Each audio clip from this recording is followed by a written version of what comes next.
할렐루야. 우리를 사랑하시되 끝까지 사랑하시는 주님의 이름을 찬양합니다. 할렐루야.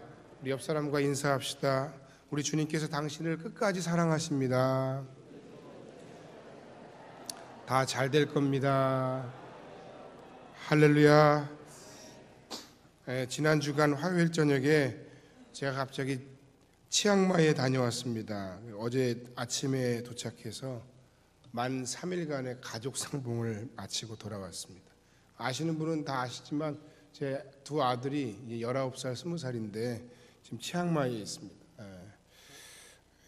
다녀온 일은 하나님의 은혜로 잘 매듭짓고 왔습니다. 무엇보다도 사랑하는 아들들의 그 신앙의 진정성을 제가 확인하고 왔다는 사실이 무척 기쁘고, 그리고 부모와 자식 간에 서로 미안함과 고마움, 그 사랑을 확인했다는 것이 또한 무척 기쁩니다. 그렇지만 치앙마이 그 공항을 떠나오면서 어찌 보면 어떻게 생각하면 다 큰 아들들이고 어떻게 생각하면 아직 보호가 필요한 아들들이고, 그러면서 제 마음에 하나님께서 깨닫게 하신 그 생각 하나가 있는데, 그게 무슨 생각이었냐면, 그렇구나, 기도해야 되겠구나. 목사가 기도하는 게 당연하죠. 여러분도 마찬가지일 거예요. 그렇지만 다시 한번 뼈저리게 느끼고 또 느끼고 또 느끼게 하신 것은 바로 그겁니다. 기도해야 되겠구나. 아, 그렇구나. 그곳에 아무리 제 형제 같은 선교사들이 많이 깔려 있어도, 아무리 훌륭한 선교사님 가정에 홈스테이로 들어가 있어도, 그래도 뭔가 제 마음 가운데 채워지지 않는 그런 부분, 부모로서, 아버지로서, 그것은 하나님만이 해주실 수 있는 부분이라는 걸 알았어요. 앞으로도 마찬가지일 거예요. 그 아이들의 모든 인생과 삶에 결국 하나님이 함께 하시고 하나님이 책임져 주셔야만, 하나님이 나의 기도에 응답해 주셔야만 되는 부분이라는 것을 다시 한번 뼛속 깊이 뼈저리게 느끼는 그런 순간들이었습니다. 제가 하나님 앞에 그 아이들을 위해서 어린 시절부터 기도했던 그 기도가, 하나님 원 없이 교육할 수 있는 기회를 주세요. 제가 다른 거 아무것도 안 바랍니다. 뭐 아무것도 필요 없습니다. 그거 하나 주시고, 그리고 이 아이들을 하나님의 영광을 위해 뭔가 정말 귀하게 하나님의 거룩한 사역에 사용되는 아들들 되게 해주세요. 딱 그거 아이들을 위해서 내가 기도했는데, 계속해서 더 기도해야 되겠다는 생각을 했습니다. 여러분의 기도 가운데 잘 다녀왔습니다만, 앞으로도 모쪼록 그 치앙마이에서의 그 모든 일들의 열매들이 하나님 앞에서 아름답게 열매 맺도록 여러분들 함께 응원해 주시길 간절히 바랍니다. 제가 둘째 아들 모연이에게 떠나오기 하루 전날 학교 등교를 위해서 홈스테이로 돌아가는 그 아들을 바라보면서 남기고 온 메신저의 내용을 쑥스럽지만 한 줄 읽어드리겠습니다. 아들아, 내가 바로 옆 근처에 있는데도 벌써 내가 보고 싶구나. 홈스테이로 돌아가는 내 모습이 왜 그렇게 힘이 없어 보이는지 아빠는 너를 너무 사랑한다. 모연이란 이름만 들어도 기분이 너무 좋고 그러면서 더 짠하다. 아빠가 바라는 건 네가 늘 힘차고 밝게, 늘 자신감 있고 웃는 모습으로 생활했으면 참 좋겠다. 다시 말하지만 아빠는 너를 너무 사랑하고 내 이름만 들어도 기쁘다. 늘 씩씩하고 자신감 있게 생활해라. 너의 뒤에는 아빠와 엄마 그리고 하나님이 함께 계신다. 사랑해 모연아. 모연이 아빠에게 너무 자랑스러운 아빠가 이렇게 보냈더니 답장이 왔어요. 네, 항상 뭐든지 최선을 다할게요. 아빠 항상 감사하고 저도 사랑해요. 제가 이 쑥스러운 이 글을 읽어드린 이유는 저의 부모님을 포함해서 이 자리에 모든 부모들에게 경의를 표하기 위함입니다. 말로 다 할 수 없는 그 사랑과 그 헌신을 먹고 우리는 이 자리에 있습니다. 부모의 사랑은 정말이지 다함이 없습니다. 지치지도 않습니다. 두려울 것도 없습니다. 어디든 달려갈 수 있습니다. 언제든 달려갈 수 있습니다. 이 사랑의 진정한 결정판이 있습니다. 이 사랑의 원래의 모습이 있습니다. 이 사랑의 원형이 있습니다. 그것은 바로 하나님의 사랑입니다. 제가 아무리 아들을 위해서 그토록 애타는 마음으로 그리워하고 사랑한다고 고백하고 나는 네 이름만 들어도 기쁘고 너를 너무 사랑한다고 고백해도 이 모든 사랑은 우리를 향한 그 하나님의 사랑에 비하면 비할 바가 안 돼요. 요한복음 3장 16절 너무 유명한 말씀 아닙니까? 하나님이 세상을 이처럼 사랑하사 독생자를 주셨으니 이는 저를 믿는 자마다 멸망치 않고 영생을 얻게 하려 하심이라. 십자가의 죽음 앞에서도 당신의 제자들을 포기하지 않으셨던 주님의 사랑이 또 우리가 읽은 요한복음 23장 1절에 나와 있습니다. 6월절 전에 예수께서 자기가 세상을 떠나 아버지께로 돌아가실 때가 이른 줄 아시고 세상에 있는 자기 사람들을 사랑하시되 끝까지 사랑하시니라. 할렐루야. 이 놀라운 주의 사랑을 찬양합니다. 이 사랑과 은총을 받은 우리들 더욱더 믿음 안에서 이 사랑을 깊이 묵상하고 살면 우리가 세상 가운데 어떤 일을 만나든 어떤 어려운 일을 만나든 어떤 억울한 일을 만나든 우리는 다시 일어설 수 있어요. 할렐루야. 이 사랑이, 이 주님의 사랑이 여러분의 인생과 삶의 진정한 회복의, 진정한 힘의 동력이 되는 복된 인생이 되시길 주의 이름으로 간절히 축원합니다. 그런데 이렇게 우리를 사랑하신 데는 그 사랑에 분명한 이유가 있어요. 분명한 목적이 있어요. 뭔 줄 아십니까? 왜 하나님이 우리를 그토록 사랑하셨을까? 왜 예수께서 그토록 세상에 있는 자기의 사람들을 사랑하는데 끝까지 사랑했을까? 그것도 뭐 사랑받을 만해서가 아니죠. 이미 우리가 다 알지만 뭐 어디 그 하나 제대로 된 제자들이 있습니까? 그럼에도 끝까지 사랑하셨어요. 오늘 본문에도 사랑하시기 위해서 그들을 섬기셨어요. 발을 씻기시며 섬기셨어요. 그리고 말씀하세요. 15절에 뭐라고 얘기했죠? 뭐라고 말씀하시죠? 이것은 내가 너희에게 행한 것 같이 너희도 행하게 하려 하여 본을 보였노라. 13장 34절 35절 말씀에 또 뭐라고 말씀하십니까? 새 계명을 너희에게 주노니 서로 사랑하라. 내가 너희를 사랑한 것 같이 너희도 서로 사랑하라. 너희가 서로 사랑하면 이로써 모든 사람이 너희가 내 제자인 줄 알리라. 우리를 이토록 사랑하시는 이유, 그것은 바로 우리가 사랑하며 살아가라는 거예요. 사랑하며 살라는 거예요. 여러분, 우리가 신앙생활을 너무 추상적으로 생각하는 경향이 있습니다. 뭐 뜬구름 잡는 것 같아요. 뭐 영적으로 뭐 십자가가 다 좋은 얘기예요. 너무 귀한 말씀입니다. 근데 어떻게 하는 게 영적으로 사는 거고, 어떻게 하는 게 십자가 지는 거고, 어떻게 하는 게 우리가 말씀대로 사는 것이고, 어떻게 하는 것이 예수 믿어 구원받은 사람의 믿음의 삶입니까? 그것은 바로 사랑하는 삶이에요. 우리를 사랑하신 하나님 아버지의 사랑, 나를 위해 십자가 지신 예수님의 사랑 앞에서 우리가 결국 순종해야 할 것은 바로 사랑입니다. 하나님을 사랑하고 그 하나님을 사랑하는 증거로서 내 주변을, 내 이웃을, 내 지체를, 사람을 사랑하는 것입니다. 그것이 바로 신앙생활의 핵심입니다. 저는 똑같아요. 제 아들들에게도 그 이야기를 해줬습니다. 그 이야기를 언제든지 할 수 있습니다. 하나님을 가장 사랑해라. 하나님 안에서 신앙이 망가지고 떠나면 아무것도 아니다.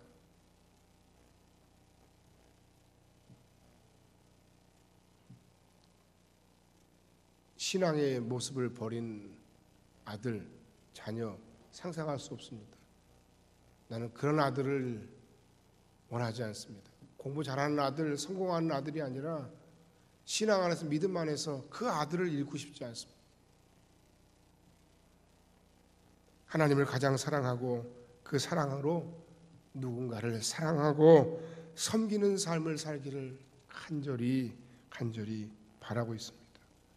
오늘 우리 주님께서 그들에게 말씀하신 것 같이 사순절이 시작되는 이 즈음에 우리에게도 주님은 동일한 말씀으로 권면하고 계십니다. 한번 따라합시다. 내가 너희를 사랑한 것 같이 너희도 서로 사랑하라. 내가 너희를 사랑한 것 같이. 예수님이 어떻게 사랑하셨어요? 예수님의 그 사랑의 방법론은 무엇입니까? 그들의 그 더럽고 그 추하고 냄새나는 발을 씻기심으로 주님은 그 주님의 사랑을 표현했습니다. 그 제자들의 마음이 어떠한지 압니다. 여러분, 만약에 제가 여러분의 마음을 머리끝에서 발끝까지 다 읽어낼 수 있다면, 뭐 옛날에 영화 한 편 있었죠? What Women Want인가요? 뭐 정확한 그랬던 것 같은데, 어떤 남자가 멜 깁슨이었던가요? 주인공이 여자의 마음, 남자의 마음, 누구의 마음이든 다 읽을 수 있는 거예요. 어느 날 갑자기 말도 안 되는 얘기지만 욕조 속에서 뭐 이렇게 헤어드라이기를 잘못해가지고 감전되는 바람에 뭐 그런 능력이 생겼다. 뭐 이런 남의 마음을 전혀 읽을 줄 모르던 그 사람이 카필라이터였는데 이 사람들의 마음을 듣고 읽어내기 시작하면서 엄청난 일들이 벌어지는 내용이 그 내용입니다. 예수님은 그들의 마음을 다 아셨어요. 만약에 여러분 사실 정말로 내가 누군가의 마음을 다 머리끝에서 발끝까지 다 읽어내는 능력이 있다면 좋기만 할까요? 저 사람의 진심은 이거였구나. 그래, 너무 고마워. 하지만 반대로 저 사람의 생각이, 나를 향한 생각이 저랬어? 내 앞에서는 반가워하고 웃지만 뒤에서는 칼을 갈고 있단 말이지? 저렇게 더러운 생각을 한단 말이야? 차라리 모르는 게 낫습니다. 하지만 주님은 정말 그야말로 다 아셨어요. 그들의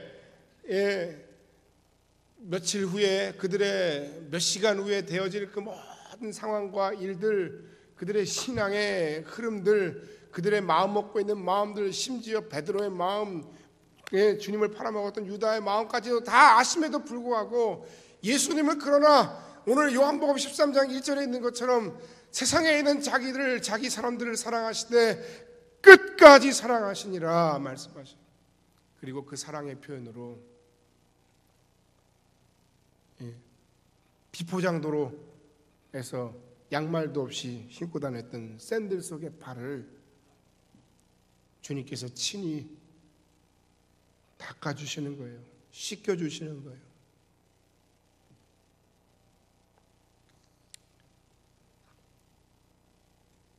첫 번째 먼저 주님은 저녁 잡수실 수 있는 권리를 포기하시면서까지 그들을 섬기셨습니다.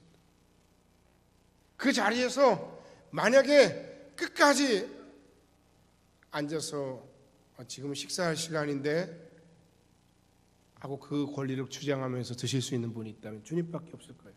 주님이 스승이기 때문에, 주님이 주님이시기 때문에. 서로 눈치만 보고 있는 그 상황에, 아무도 씻겨주지 않는 그 상황에 주님은 자신의 저녁을 잡수실 수 있는 권리를 먼저 포기하시면서까지 그들을 씻기셨어요. 내가 아버지인데 감히 자식인 네가 내게, 내가 선생인데 감히 제자인 네가 내게, 내가 목사인데 성도인 당신이 감히 내게, 내가 남편인데 아내된 당신이 감히 내게, 이런 권위적인 생각들, 이런 권리를 주장하는 마음들이 우리의 사랑을, 우리의 진정한 사랑, 우리의 진실한 사랑, 진짜 사랑을 가로막는 그런 첫 번째 장벽은 아닌가 생각해 보시기 바랍니다. 이번에 신성 기사님하고 만나서 이야기하던 중에 뭐 어떤 미얀마 사역자가 예배를 드려달라 그래서 갔더니 결혼 10주년이라고 예배를 드려달라 그러더래요. 근데 한참 이야기를 하는데 그 미얀마 사역자가 그 신성 교사님에게 그런 얘기를 하더래요. 우리 아내는 분명히 말씀에 교회가 주님에게 하듯이 아내된 자들이 남편에게 복종하라고 하는데 도대체 그걸 안 한다고. 도대체 너무 화가 난다고. 그 성경 얘기를 왜 반말하냐고 그러면서 이야기를 했다는 겁니다. 우리 여러분 잘 알죠? 남편에게 복종하기를 교회가 주께 하듯 하라. 그러나 문제는 이겁니다. 남편은 아내 사랑하기를 주님께서 교회를 위하여 자기를 주신 같이 하라. 여러분, 어떤 게 더 위에 있습니까? 어떤 게 더 센 법입니까? 사랑하는데 그것보다 더 무서운 것이 어디 있습니까? 더 상위의 법이 어디 있겠습니까? 성도가 목사에게 순종해야 합니다. 그러나 목사는 성도를 사랑해야 합니다. 얼만큼? 주님께서 자기 양떼를 위하여, 양 한 마리를 살리기 위하여 험산줄령 헤매면서 자기 목숨을 내어주기까지 사랑하는 것이 목자의 사랑입니다. 그런 형식 논리가 뭐 이렇게 대단하겠어요? 뭘 중요하겠어요? 제자가 스승에게 순종해야 합니다.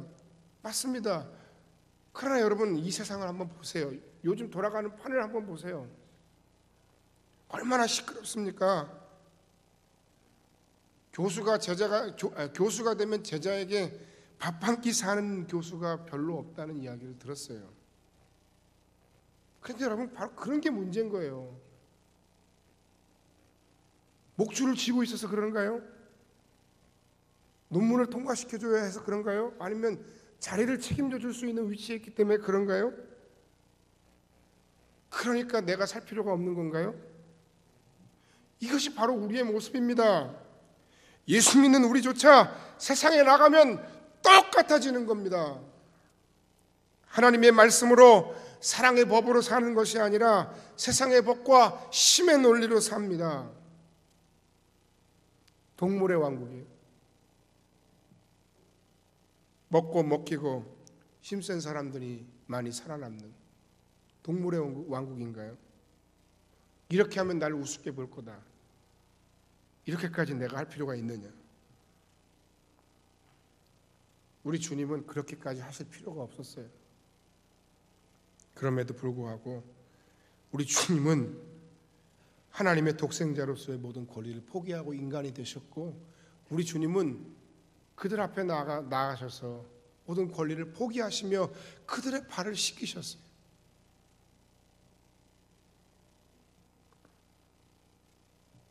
할 필요도 없고 때로는 할 수도 없는 그런 섬김의 상황 속에서 오히려 섬기면 그 가운데 사람의 마음이 움직이는 거예요.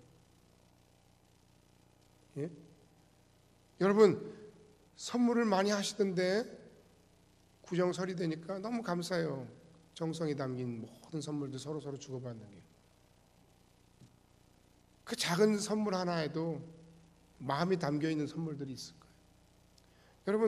여러분이 직분자로서 사역자로 누군가를 섬길 때도 마찬가지예요. 작은 말 한마디, 작은 수고로움, 작은 섬김 가운데도 정말 그들을 향한 진실한 사랑으로 섬길 수 있다면 그 사랑 안에서 놀라운 일들이 일어납니다. 우리를 가야 합니까? 우리를 가기 싫어요. 그럼에도 주님의 말씀에 순종하며 심리를 가보십시오. 그것 가운데 역사가 일어나는 겁니다. 그것 가운데 사람의 마음의 변화가 일어나는 겁니다. 이번에 신정호 선교사님하고 딱 만 3일을 있는 중에 딱 하루를 같이 있었어요. 그 치앙마이에 그 항동 월드클럽이라고 하는 선교사 마을이 있는데, 그 마을 가운데 우리 아이들이 그러더라고요. 선교사님 얼굴 보기가 힘들어요. 왜? 치앙마이 그 항동 월드클럽에서 제일 바쁜 선교사님이 신정호 선교사님인 것 같아요. 정말 힘들어요, 보기가. 제가 그 얘기를 들으면서 얼마나 감사하고 자랑스러운지 몰라요. 그 이야기 들어보니까 2015년도도 들어서 단 한 주도 쉬지를 못했어요. 계속해서 치앙마이에서 메솥을 비롯해서, 메솥보다 사실 더 험한 지역이 매홍선이라고 하는 지역이에요. 거의 뭐 밀림을 가다 할 정도로 가시피 할 정도로 정말 산 골짜기로 가야 만날 수 있는 그런 마을의 사람들까지도 열심으로 여러 선교지를 돌아다니고 이번에 미얀마 내지에도 교회를 하나 개척했다고 합니다. 심지어는 이번 주일엔 물론 갑자기 가긴 했습니다만 내가 그래도 그냥 협력 선교사도 아니고 파송 선교사고 내가 파송교회 목사면 아니 그래도 오는 게 당연한 거 아니야? 이렇게 생각할 수도 있지만 얼마나 감사했는지 몰라요. 진심이에요. 이번 주간에도 메소스에서 신학교 사역을 위해서 한 주간 열심히 강의하고 아이들을 돌보다 오신 거예요. 거기 가려면 6시간을 운전해야 가요. 그 얼마나 운전을 많이 하고 돌아다녔는지 이미 몇 년 전에 여러분들 아시는 분은 아시지만 무릎 연골이 다 닳았어요. 예? 그 짧은 다리로 열심히 운전을 하셔가지고 연골이 다 닳았어요. 우리 선교사님하고 대화를 나누던 중에 정말 은혜가 되는 이야기가 이거였어요. 신학교를 운영하면서 마음에 너무 순간순간 힘든 순간들이 많은데 그때가 언제냐면 평상시에는 착한데 이 아이들이 과거의 옛 불신앙의 그림자가 아직 남아있는 거예요. 가끔 사고를 치는데 뭐 쉬는 날 나가서 뭐 술 처먹고 사고를 친다든지 미안합니다. 거칠어서 그런가 하면 심지어는 기숙사 방 안에서 본드를 하다가 걸린 아이들도 있어요. 얼마나 황당해요. 그래도 신학생인데. 그럴 때면 그 선교사님의 마음 가운데 내가 지금 뭐 하고 있는 건가? 내가 이런 아이들 데리고 뭐 하고 있는 건가? 포기하고 싶은 마음이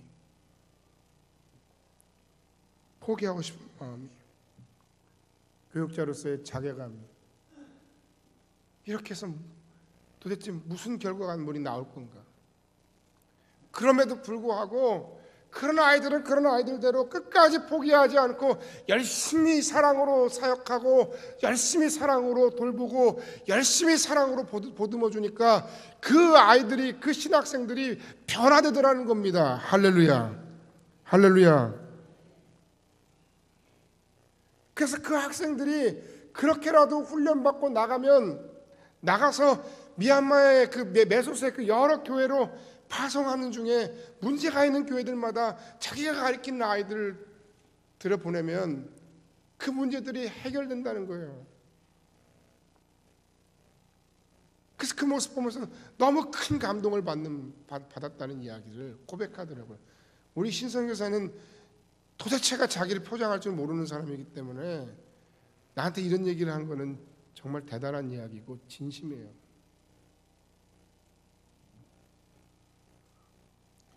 여러분,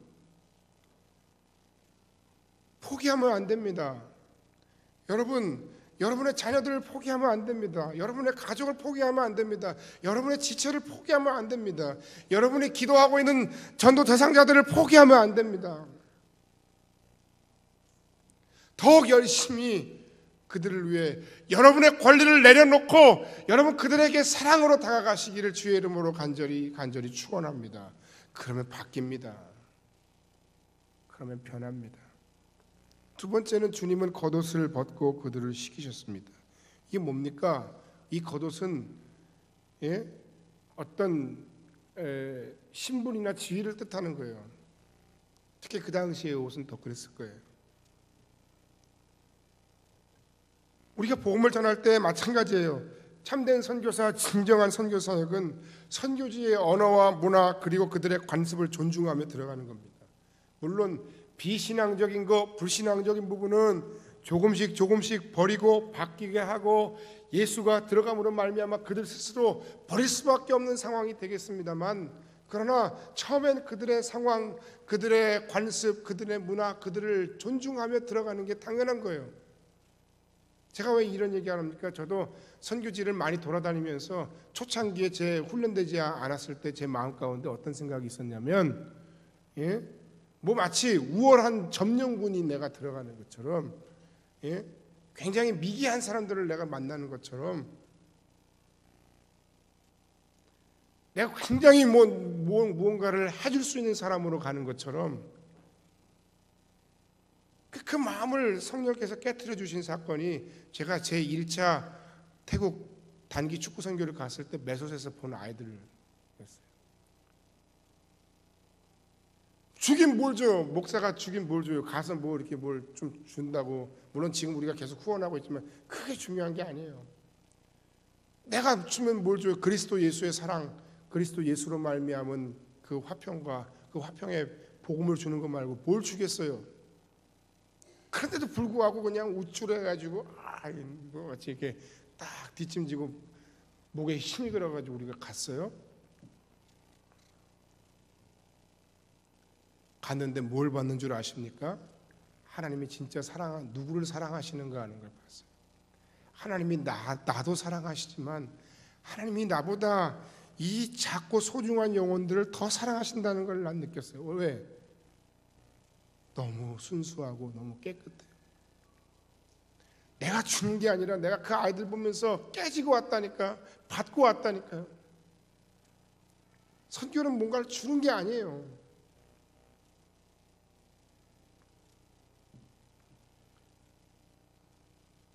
목사야, 네가 얼마나 더럽고 네가 얼마나 추하고 네가 얼마나 교만했니 하는 것을 그 아이들 보면서 깨졌어요. 아직도 깨져야 될 부분이 많이 있겠지만 주긴 뭘 줘? 받고 왔다니까요.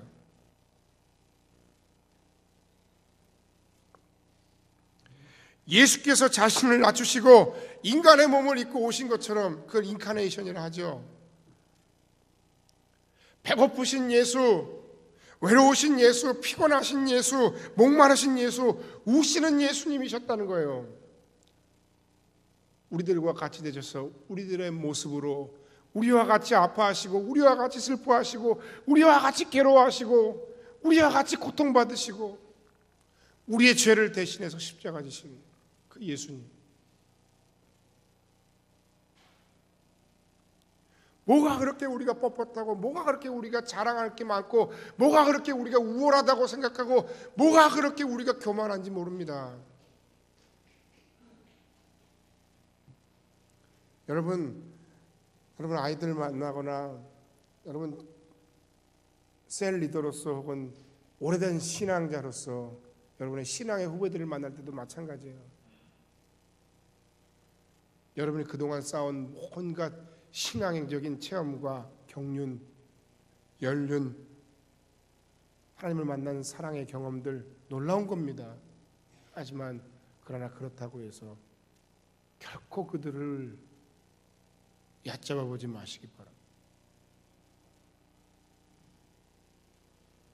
우리가 누구를 만나든 우리 겉옷을 벗어 던져야 돼요. 우리 선교사님 사모님이 나한테 그 얘기를 하더라고요. 평상시에 그냥 보니까 그런 줄 알았는데 그래도 목사님은 설교하실 때가 제일 빛나시더라고요. 목사님 같으시더라고요. 그래서 내가 껄껄 웃었습니다. 예, 그렇습니다. 저 평상시에 그냥 다녀요. 제 자랑을 하는 게 아니에요. 뭐 목사같이 입어야 됩니까? 편하게 입으면 안 될까요? 편하게 다가가면 안 될까요?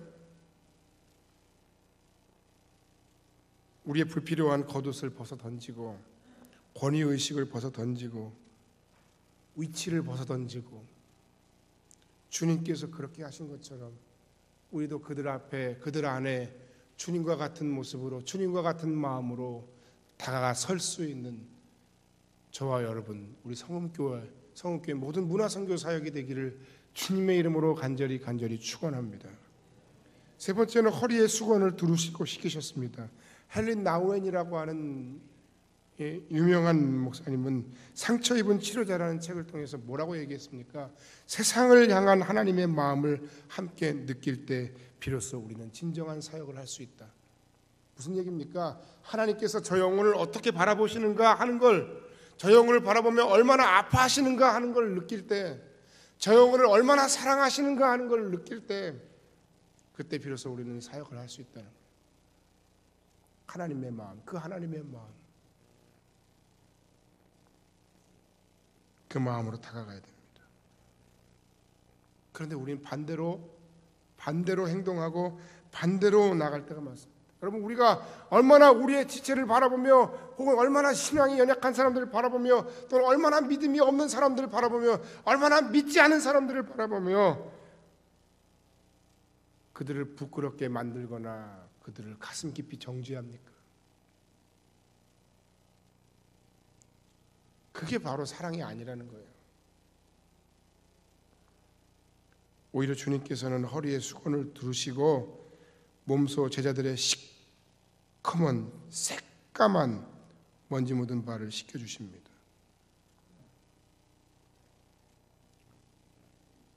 수건이 더러워지고 낡아질지언정 그들의 발을 깨끗하게 씻기신 것처럼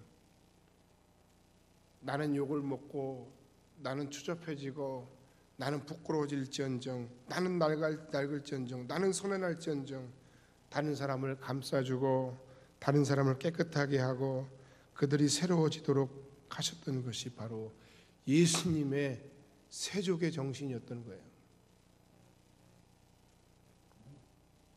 불똥이 내게 튈까 봐 저 사람의 실수가 저 사람의 잘못이 내게 영향을 미칠까 봐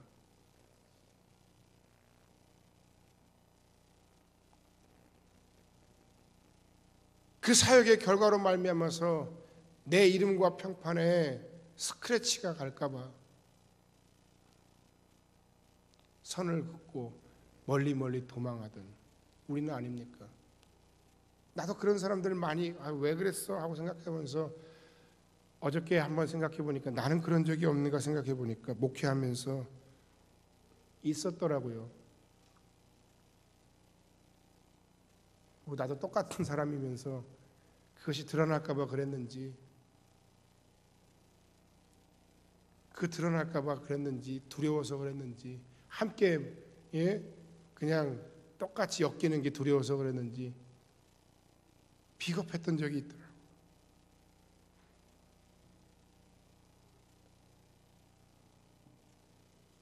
목사님 저 자신도 그랬어요.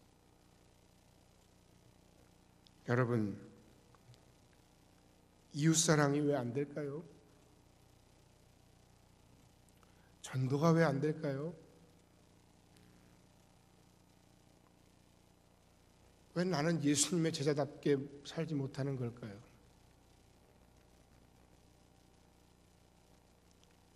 권리를 내려놓아야 됩니다. 겉옷을 벗고 권위의식을 내려놔야 됩니다.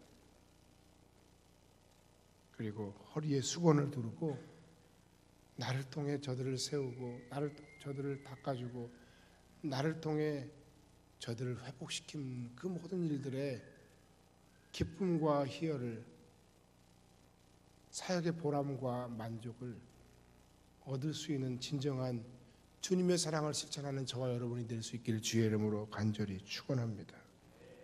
못하는 게 아닙니다. 안 하는 겁니다. 결론의 말씀을 드리고 말씀을 마칩니다.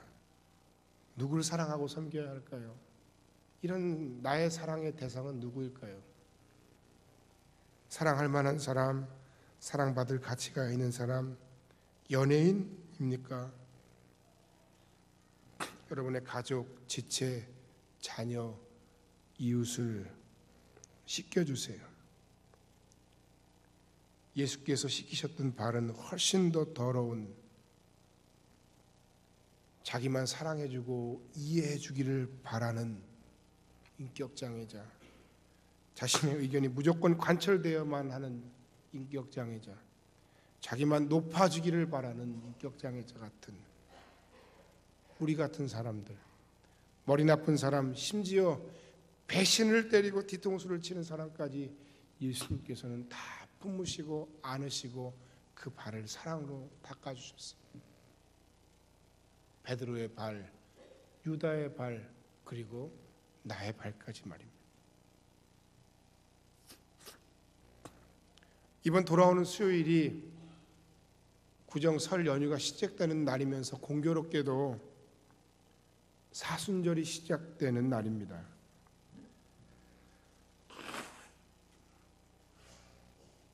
사순절이란 부활주일까지 주일을 제외한 40일간의 기간입니다. 그러니까 6주에서 주일을 빼면 36일이죠. 6, 6이 36. 거기에 앞에 4일을 더하면 40일, 사순절이 됩니다.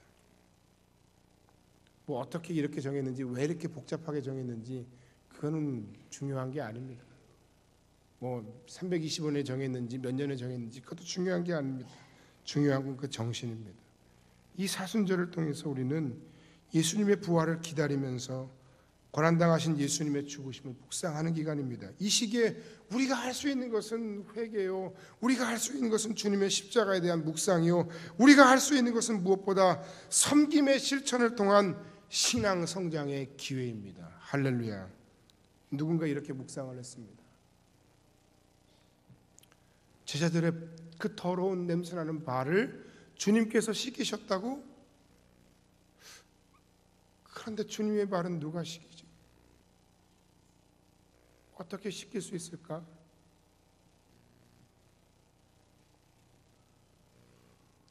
여러분, 이미 말씀드린 여러분의 가족, 자녀, 지체, 이웃들, 그리고 저 멀리 선교지에 있는 선교지의 영혼들을 여러분 최선을 다해 기회가 주어지는 대로 섬길 수 있는 여러분들 되기를 주의 이름으로 간절히 축원합니다.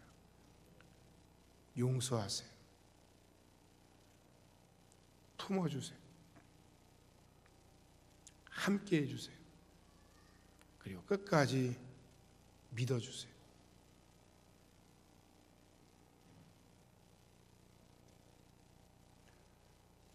난 아직 너를 못 믿겠어. 난 아직 너를 못 믿어. 네가 아무리 그렇게 얘기해도 난 너를 믿지 않아.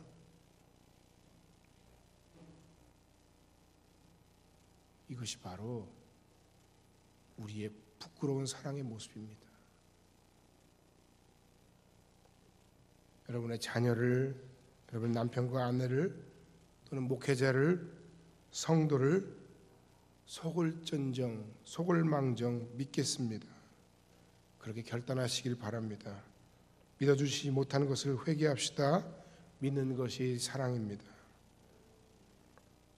한번 따라합시다. 사랑은 다른 사람의 최선을 바라고 믿어주고 참아주는 것이다.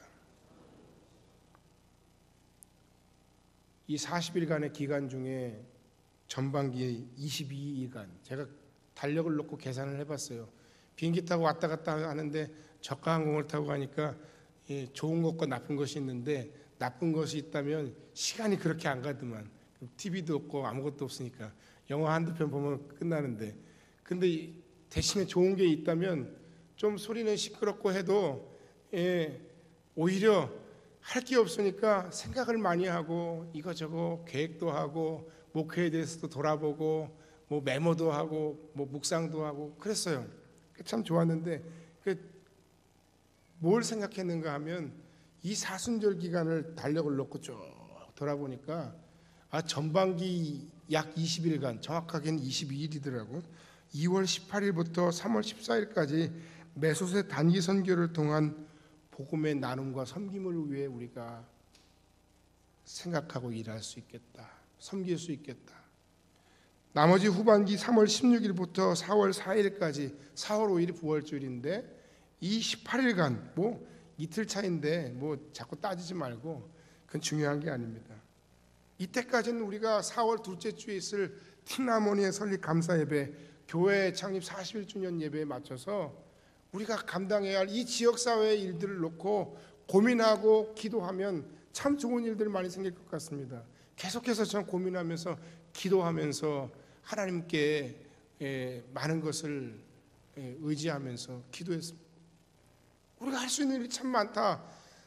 청소년 축구팀도 중등부 이상 청소년 축구팀도 우리가 무료 축구팀을 이 지역사회에 내놓을 수 있고 잘 섬길 예정입니다. 또 오케스트라도 얼마든지 우리가 만들 수 있다는 아이디어를 제가 얻어왔어요.